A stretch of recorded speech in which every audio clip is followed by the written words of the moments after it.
Allah, alhamdulillah malam hari ini kita semua masih diberikan kesempatan dan persetujuan oleh Allah. Yang pertama, masih mendapati bulan Ramadan. Yang kedua, malam hari ini kita bisa iktikaf di Masjid Agung Sunan Ampel guna yang pertama kita nanti bersama-sama melaksanakan sholat tasbih dan dilanjutkan dengan zikir fida dan ditutup dengan doa. Seperti biasa, sebelum acara malam hari ini kita jalani satu persatu, akan dibuka terlebih dulu Rasul oleh beliau Agus Haji Ahmad Ibu Nabi Muhammad Yusuf selaku hadir Masjid Agung Sunan Ampel, juga termasuk Penduriah Raden Ahmad Rahmatullah Sunan Ampel Surabaya. Itu kepada beliau waktu dan tempat dispersi.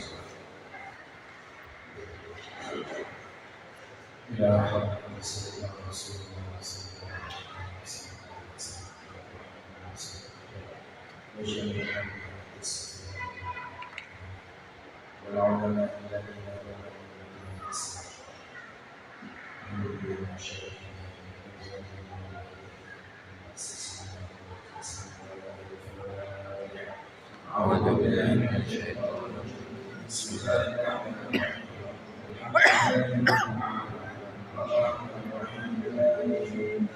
Iya.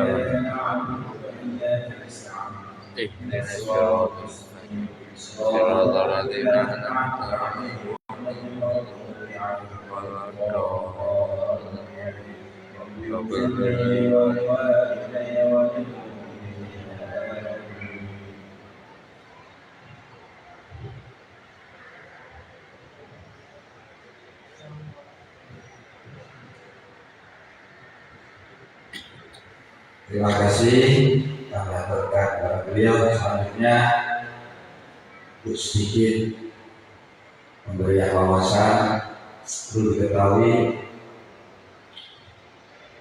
kegiatan sholat tasbih dan zikir kita ini sudah dilakukan sejak kasih ada alhamdulillah Romo Yai Raden Ahmad Yusuf, dan sekarang dilanjutkan oleh putra beliau.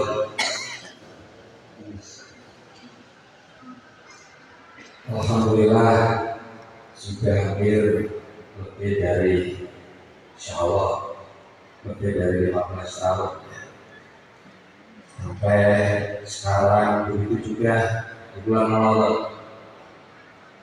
Di bulan Ramadan yang biasanya di hari selain Ramadan itu berbeda, diadakan di setiap akad wajib pagi. Untuk bulan Ramadan zikir dilakukan pada Sabtu malam akadnya. Kenapa ya kalau pagi kan kita puasa? Kalau malam hari lebih istimewa malam hari. Karena di setiap malam Allah turun ke langit dunia, berseru sampai terbitnya fajar. Hal min mustaqbilin hal min ta'ikin hal min sa'ilin hal min mustarsikin, dan sebagainya. Apakah ada yang minta ampun? Apapun. Apakah ada yang tobat? Aku tahu berterima tobatnya. Apa yang tidak ada meminta kepada aku kasih. Apa tidak ada yang minta rezeki, aku kasih rezeki. Itu sepanjang malam. Itu mudah-mudahan lewat perkumpulan malam hari ini, apa yang kita hajatkan mudah-mudahan dimudahkan oleh Allah, disertai bimbingan dari Allah. Amin. Dan untuk zikir kita ini satu amalan yang diajarkan oleh baginda Nabi Sallallahu Alaihi Wasallam juga telah diamalkan oleh orang-orang soleh terdahulu sebelum kita. Karena ini juga berpijak dari ayat Al-Quran, dari satu hadis Nabi. Fida ini artinya usaha. Kita berpikir untuk menebus diri kita sendiri agar terbebas dari api neraka. Dan zikir ini juga bukan untuk kita saja, bisa kita hadiahkan untuk orang lain. Dan di sini zikir fida untuk bacaannya itu terbagi dua. Ada fida surah, ada fida kubro. Kalau fida surah ini membaca kalimat la ilaha illallah, la ilaha illallah. Kalau kubro itu membaca surat al-Ikhlas. Yang kita amalkan selama ini adalah la ilaha illallah. Zikir fida ini mengambil dari firman Allah Surat Al-Baqarah ayat 207, "Qaminan nasi may yashri nafsahu bil-dha'a wa-dhillah wallahu ghafurur rahim."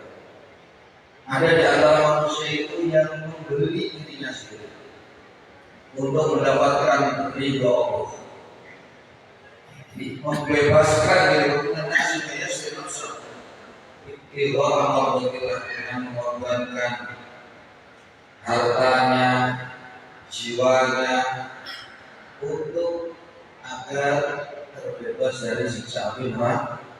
Ini juga diterangkan oleh baginda Nabi yang disampaikan oleh Sayyidatina Aisyah.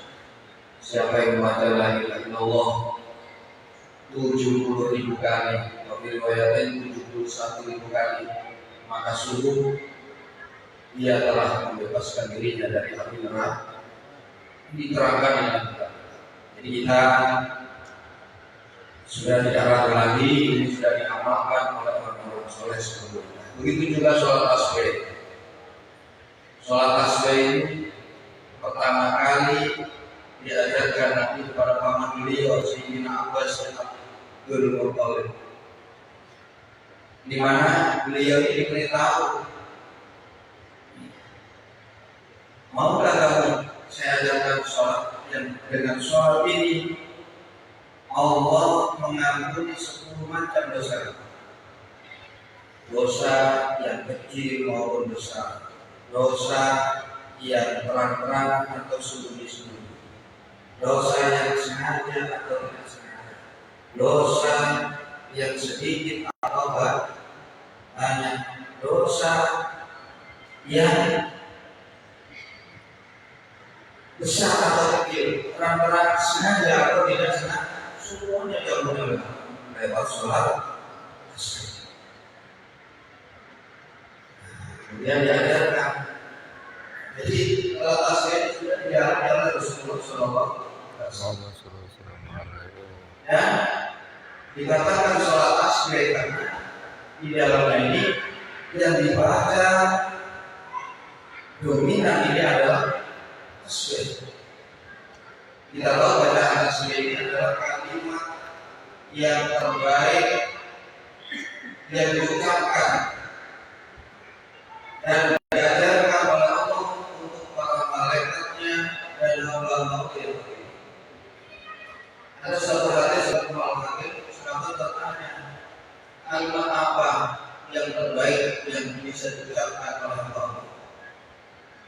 Nabi mengatakan, "Man istaqalu min malaikatihi wa ibadihi aswad wa qadis."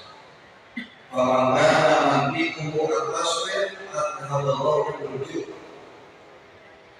Sesuatu yang dipilihkan Allah untuk para malaikatnya dan hamba-hambanya adalah bacaan tasbih. At-tasbih sifat suci Allah. Siapa yang ucapannya adalah tasbih, maka Allah akan hilangkan rasa lapar dari gigi rasa kewalahan dulu dia berdoa. Hadis lain zaman Dajjal tasbih. Makanan orang mukmin di zaman Dajjal, zaman fitnah yang baik terlihat buruk, yang buruk terlihat yang salah, dibenarkan yang benar salah. Ini sudah zaman Dajjal. Tidak ada makannya alim, lezat, paling nikmat, paling aman bisa terjadi selain mengorbankan pada Islam. Hanya dalam satu hadis sahih riwayat Bukhari Muslim, dua kalimat yang ringan di lisan, berat di timbangan amal dan dicintai zat yang maha pengasih dan penyayang, yaitu kalimat subhanallah walhamdulillah wa la ilaha illallah. Bisa kita dengar ketika kita membaca tahlil, kalimatani khafifatan 'alal lisan, thaqilatan fil mizan, hamidatan lillah. Alhamdulillah la ilaha illallah. Dan ini yang akan kita baca di dalam sholat tasbih. Sholat tasbih ini jumlahnya 4 rakaat. Dalam satu sholat tasbih ini kita akan membaca 300 kali bacaan tasbih. Alhamdulillah wa la ilaha illallah. 300 kali berarti dalam setiap rakaat itu membaca 75 kali. Jadi 75 kali itu tepatnya di mana setiap rakaat. Ketika kita takbir, kita niat sholat tasbih 4 rakaat, kalau jadi makmuman lillah ta'ala. Kemudian kita baca doa kita. Setelah itu baca ta'awudz, baca Fatihah, baca surat. Setelah baca surat, kita baca tasbih 15 kali. Subhanallah, alhamdulillah, wa la ilaha illallah. Subhanallah, alhamdulillah, wa la ilaha illallah. 15 kali. Kemudian kita rukuk. Setelah baca rukuk, baca tasbih 10 kali. Subhanallah, alhamdulillah, wa la ilaha illallah. Kemudian iktidal, setelah baca iktidal, baca tasbih 10 kali. Kemudian sujud yang pertama, setelah sujud pertama, baca tasbih 10 kali. Kemudian duduk di antara dua sujud, setelah baca doa dulu, baca tasbih 10 kali. Sujud yang kedua, setelah baca doa sujud, baca tasbih 10 kali. Kemudian duduk istirahat. Sebelum berdiri pada rakaat yang kedua, kita disunahkan sujud duduk di situ baca tasbih 10 kali. Kemudian berdiri. Kemudian kembali baca Fatihah, baca surat, kemudian baca tasbih 12 kali. Ini yang pakai duduk istirahat. Kalau tidak pakai duduk istirahat, langsung berdiri sebelum baca Fatihah, itu baca tasbih 10 kali.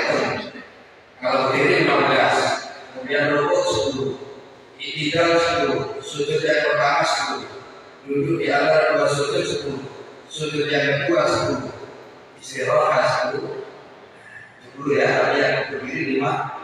Jadi yang 15 itu kita berdiri, yang lainnya 10 sampai nanti terakhir. Setelah yang akhir doa sebelum salam baca tasbih 10 kali. Ini cara pelaksanaan. Adapun 4 rakaat pelaksanaannya bisa dikerjakan dengan 2 model. Bisa 4 rakaat 1 salam, bisa dengan 2 rakaat dan 4 rakaat ini 2 salam. Jadi 2 rakaat salam, 2 rakaat salam. Ini boleh model yang mana? Tapi Imam Nawawi di dalam kitab Al-Qadarnya mana yang lebih utama? Kerjakan model yang 4 1 salam atau 4 2 salam. Nah, di sini Imam Nawawi memberikan pandangan beliau melihat pengerjaannya. Kalau dikerjakan di waktu siang, itu yang utama adalah 4 rakaat 1 seperti sholat siang, yaitu sholat zuhur, sholat asar. Tapi kalau dikerjakan di waktu malam seperti saat ini, nanti kita kerjakan di waktu malam, itu yang lebih utama adalah 4 rakaat 2 salat. Jadi nanti 2 rakaat salat, 2 rakaat ini yang lebih utama. Dan ini sudah kita amalkan setiap sholat masjid di bulan Ramadan itu nanti 4 rakaat 2 salam. Jadi 2 rakaat salam, nanti lagi rakaat salam. Ada fadilah-fadilahnya luar biasa ya. Disebutkan oleh para ulama bisa memperbaiki keadaan kehidupan, bisa menurunkan emosi, menghilangkan sifat-sifat emosional kita, sifat keras. Karena ini sholat satu berapa lama? Paling cepat 20 menit. Nah bisa menghapus dosa dan sebagainya. Banyak sekali. Kalau khasiat sudah kita, yang penting kita perhatikan sholat kita bagaimana bisa busuk. Masalah khasiat manfaat itu sudah terserah Allah, pasti ada banyak. Apalagi bekerja di bulan Ramadan. Nabi mengatakan zakirullahi fi Ramadan maghfurun lah wa syahidullahi fi ilayati. Orang yang berzikir di bulan Ramadan pasti dosanya diampuni. Dan orang yang meminta kepada Allah bulan Ramadan, dia tidak akan kecewa, artinya pasti diberi oleh Allah. Kita harus yakin di Ramadan doa mustajab wa amalu mudha'afah wa dzambu maghfurun. Amal dilipat gandakan pahalanya, doa diijabah, dosa diampuni. Itu bulan Ramadan. Adapun masalah kita juga bisa iktikaf di sini. Iktikaf ini amalan-amalan yang diajarkan oleh baginda Nabi, terutama di bulan Ramadan. Jadi amalan yang istimewa di bulan Ramadan apa saja bisa puasa tentu saja, sholat tarawih. Dan yang perlu diperbanyak di bulan Ramadan adalah iktikaf di masjid, terutama di 10 hari yang terakhir. Kita ini menghapus dosa. Dia di masjid untuk mendekatkan diri kepada Allah. Manita kata iman dan kesabaran bukira lalu mengatakan mendabi odeh. Sampai kita karena iman karena harapan Allah untuk berusaha menjaga. Dalam satu hadis lain lagi dalam mengobrol di bagian hakim manita kata yang mengikuti Allah ja'ala baina wa bainana salasah fanadik apa ada di kamar fariqain.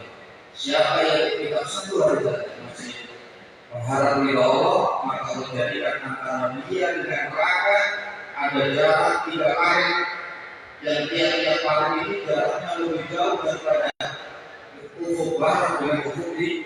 Artinya orang yang sering itikaf di masjid itu akan dijauhkan oleh Allah dari api neraka. Apalagi di bulan Ramadan. Nabi mengatakan dalam satu hadis juga melalui hati mandiataka masuk di Ramadan karena ada dari Ramadan.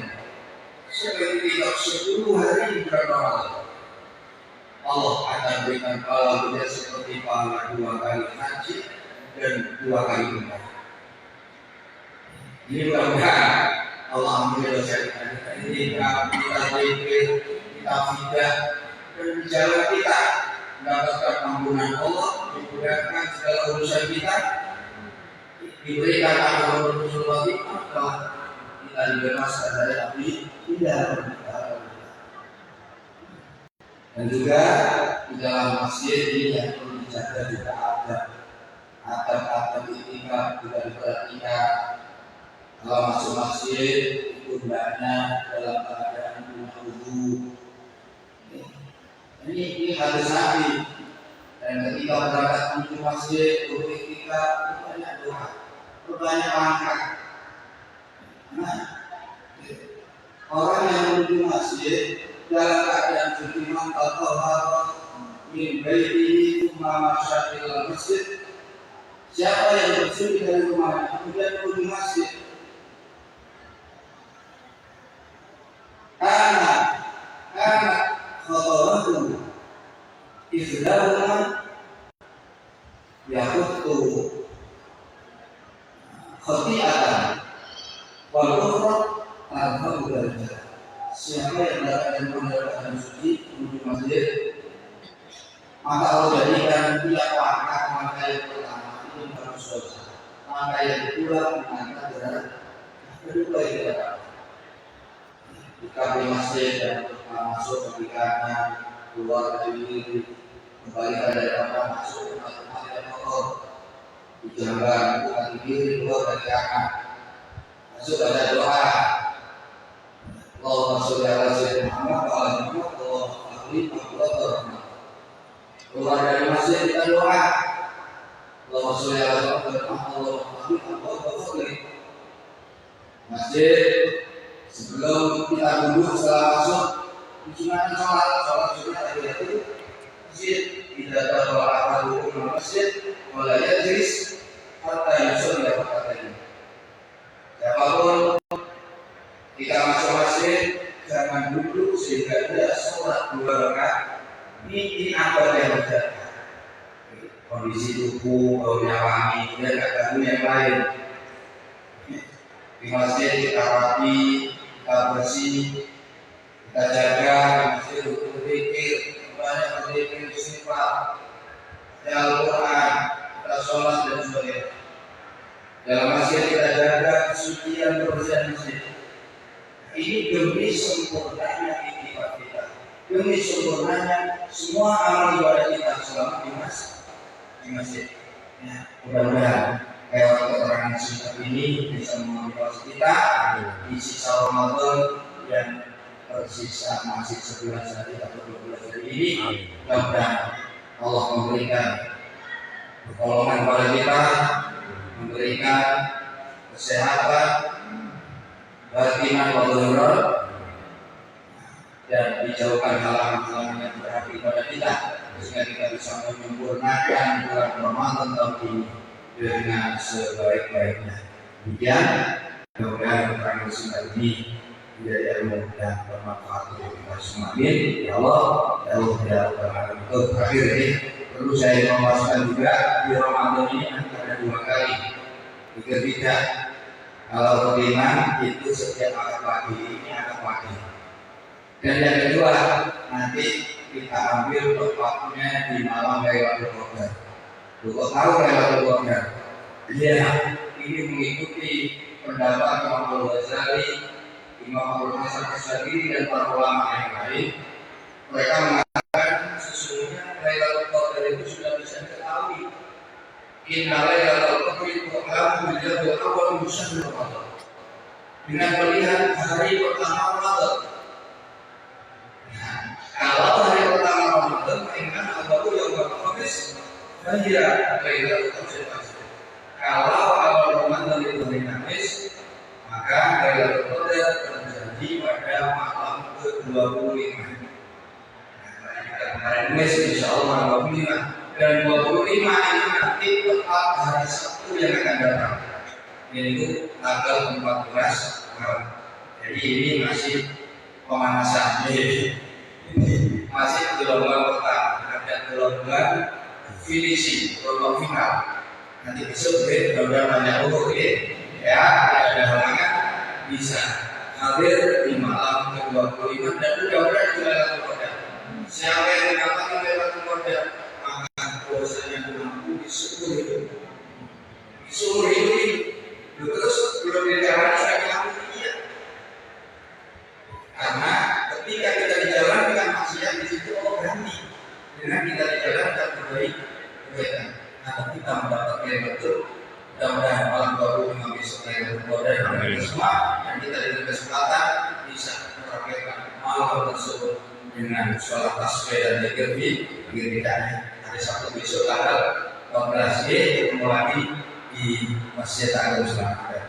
Demikian kurang lebihnya, mohon maaf yang sebesar-besarnya untuk sholat tasbih nanti dipimpin oleh beliau Al-Karom Syekh Romli Mahfud. Saking pandaan beliau mengasuh untuk pesantren Badrul Futuh dan nanti dilanjutkan dengan zikir bijak ditutup dengan doa oleh beliau Kiai Haji kepada beliau. Saya kami persilakan secara teratur as-shalatu jami'ah, as-shalatu jami'ah, as-shalatu jami'ah. Hmm.